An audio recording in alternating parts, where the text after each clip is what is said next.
All right, guys, I thought I would give you a tour of how the garden's going this far this year. It's overall really good, as you can see.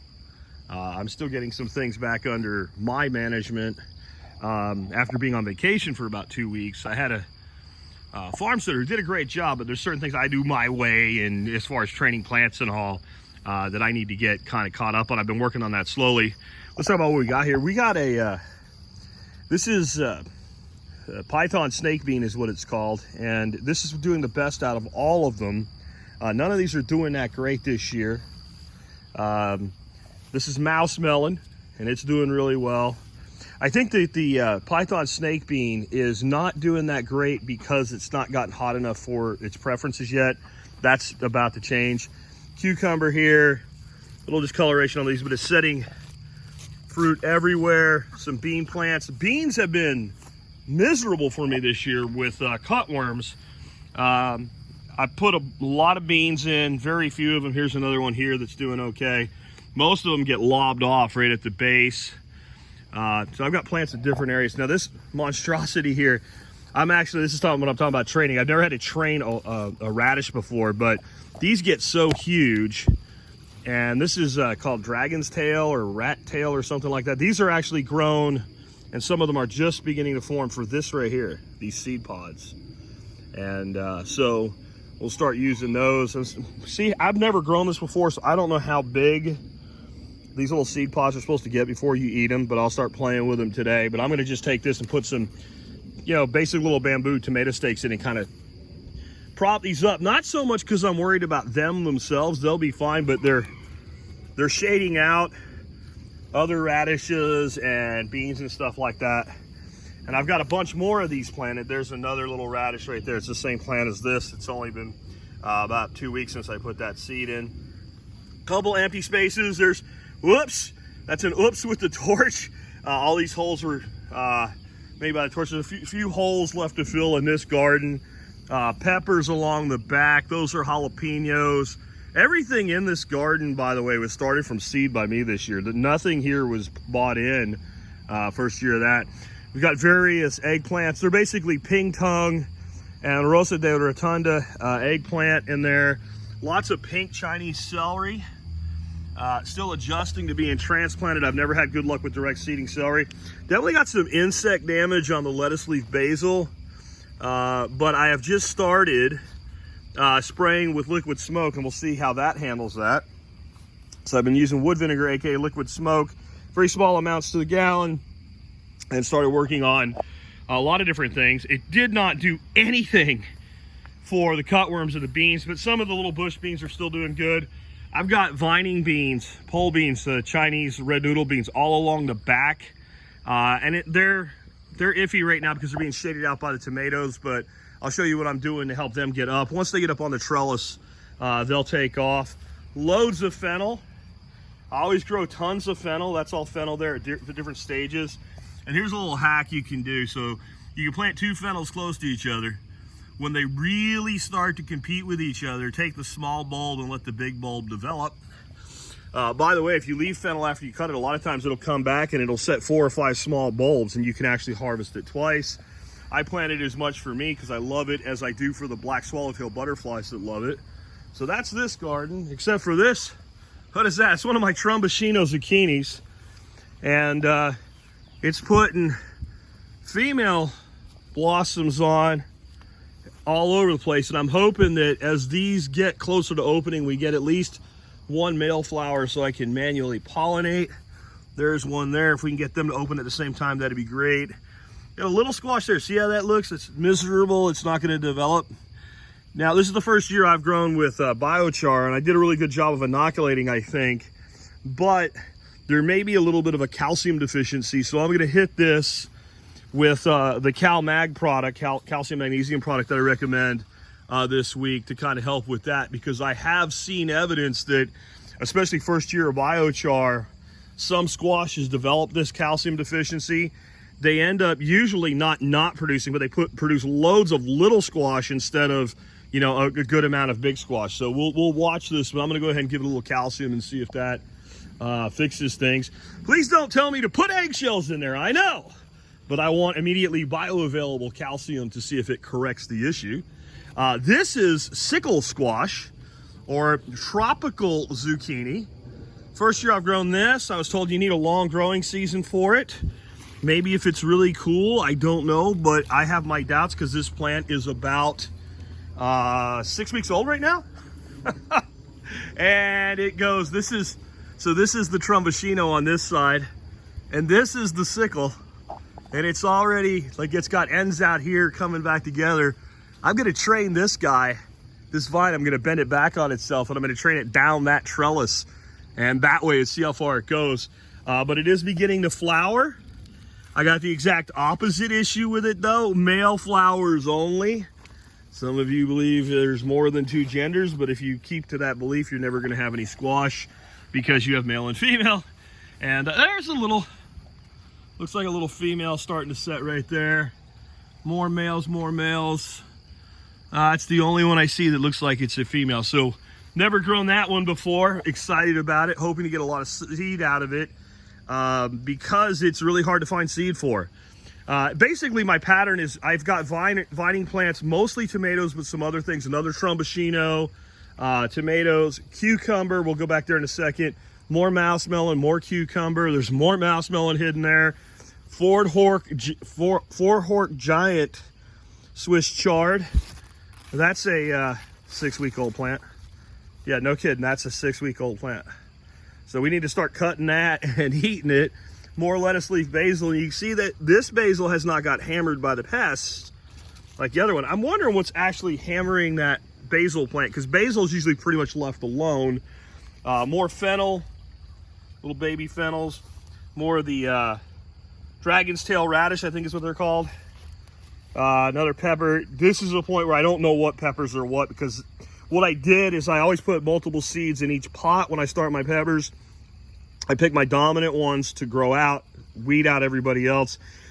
A lot of times you can take a little baby pepper seedling and you can pull it really gently out, and I'll repot a lot of those extra sprouted ones. So once I do that, I'm not even labeling anymore. I'm just making more peppers, and that's where all these peppers are all from pullouts is what I call them. Again, a Trumbashino, I've got a vine up that way, a vine up that way. These are those giant tactical assault squashes.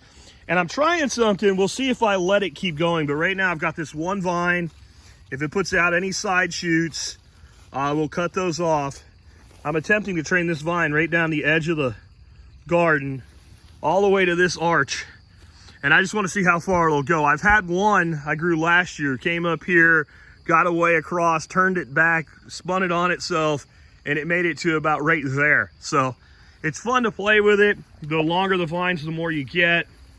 And this is one of our go-to production crops, and it stores amazing. I still have 2 of them that are still perfectly available to eat, sitting in my office from last year, and we're about to go into production on them again. That's pretty good with no thing. A little German chamomile in here, and you're about to see some of the other places I haven't filled in all the holes. I'm gonna be putting a lot of flowers and stuff like that in those holes. I think we got enough food here.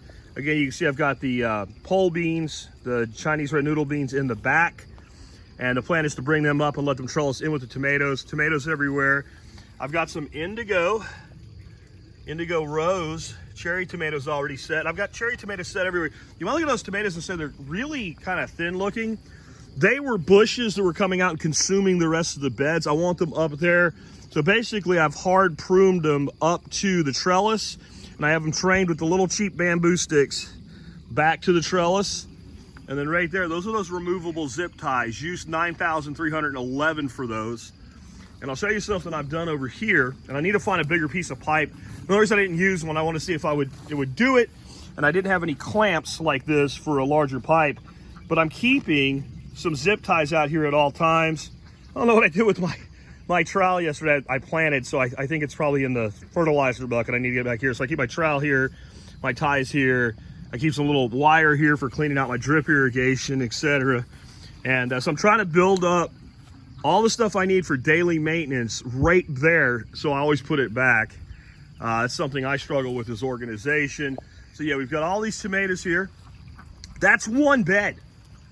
That's one bed, and these beds are 8 foot long in the front, and they're 12 foot long in the back, and they're made with these landscape timbers. So all you do is pop your landscape, every other one basically in half. That makes your ends and your extenders for the back. Well, we did already hit this because that is that Trombocino, but we move into this bed. We did this bed already, didn't we? I'm going the wrong direction. All right, so we did 2 beds. That's why it's 8 minutes in. So here you can see we're a lot more thinly planted. This is longevity spinach. This was a gift that was given to me. I've made a couple more plants out of it already. It's really easy to root from cuttings. I will overwinter it from now on. It's delicious. It is a perennial in a subtropical, tropical climate, which this is not. So all I have to do is take some cuttings every year and repropagate it every year. So these are a couple pull-out peppers, and I do know those are Cubanelles because of how they look, and they've been kind of not happy. I decided they had enough time in the seed starting system to be babied, and I put them in a fairly shady area, got them in the garden. You guys either make it or you die. That's nature. More celery, more peppers. This is a Okinawan pink okra that I have along the back here. And 3 of these beds, the 2 we already saw, and then this one here, they get a lot of shade in the afternoon. This bed gets blazed. So what I think I'm gonna do in some of these open spots here, I'm gonna plant some really large, like zebra striped sunflower to provide some shade in the afternoon for this particular bed. These are all younger tomato plants. And you see I have not, this is what those looked like, except far more aggressive. They just have so many suckers and what have you on them. So these are gonna get pruned out today and begin their training process up. The reason they're behind these guys here, these are the equivalent to the peppers I just talked about. So I put 4, 5, 6 tomato seeds per cup, pick my most dominant plant, but I will do pullouts. These are all pullouts. So these are all like, hey, I can get some more tomatoes out of that. And they're all different varieties of cherry tomatoes. I don't have any full-size tomatoes here. More peppers. I think most of these are jalapeno. We'll see when they start producing. And come around the back, and this will all make a little more sense with my scheme here. So I have these beans, and now that we're cleared out, they can start to really grow because they get enough light in. We'll get them up tandem with the tomatoes. And you can see how I've pruned off and basically hard pruned. Also got a little cucumber hidden back in here. And just fun. Using that vertical space. Same thing, let's open things up. Let's get some light and airflow into these beans, which have been not quite thriving. Cucumber on. I would say another day that a cucumber will be worth picking. That's a jade cucumber is what I grow now. It's what I've settled on as my primary cucumber variety.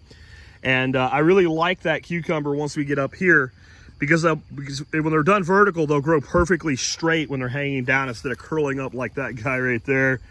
Again, mouse melon under here. And I may need to open this area up just a little bit more for airflow.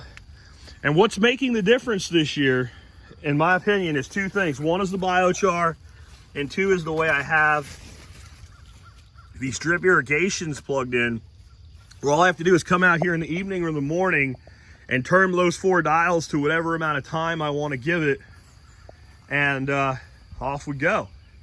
And so it's working out really well. I got some plant training to do today, like I said, get these guys up off of their mates. And otherwise, banging year so far. Guys, I want to see your gardens. Show me what you got going on. I'll catch you later.